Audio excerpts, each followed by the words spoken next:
మీరు American investor $1,00,000 ఇండియాలో invest చేశారు. అప్పుడు మీకు డాలర్ ప్రైస్ 80 ఉందనుకోండి, మీకు 80 lakh రూపీస్ వస్తాయి. ఆ 80 lakh రూపీస్తో మీరు షేర్లు కొంటారు. 1 year అయిపోయాక ఆ షేర్లు పెరిగాయి అనుకుందాం. అప్పుడు మీ 80 lakh రూపీస్ షేర్స్ కాస్త పెరిగి 85 lakhs అయ్యాయి. మీరు హ్యాపీయే కదా. కానీ 85 lakhs రూపీస్ తీసుకెళ్ళి మీరు బ్యాంక్ దగ్గరికి పోయి నేను నా ఫారిన్కి వెళ్ళిపోతున్నానంటే డాలర్ ప్రైస్ 90 అయిపోయింది. 85 lakhs రూపీస్ డివైడెడ్ బై 90 వేస్తే మీకు వచ్చేది 90,000 రూపీసే. ఇన్వెస్ట్ చేసిందేమో $1 lakh, వెనక్కి వెళ్తున్నప్పుడు వచ్చిందేమో $90,000. అంటే మీకు ఇండియన్ షేర్స్లో ప్రాఫిట్ వచ్చినా కరెన్సీ పడిపోవడం వల్ల, రూపీ పడిపోవడం వల్ల మీకు లాస్ వచ్చింది.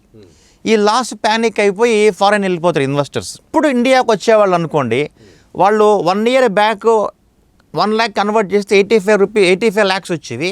ఇప్పుడు కన్వర్ట్ చేస్తే 90 lakh రూపీస్ వస్తాయి. అంటే they can buy more number of Indian shares. So కొత్త ఇన్వెస్టర్స్ మళ్ళీ వస్తారు. ఇది ఒక షార్ట్ టర్మ్ ఫినామినా అవుతుంది, కానీ దీనివల్ల లాంగ్ టర్మ్ ఇంపాక్ట్ ఏం పెద్ద ఉండదు.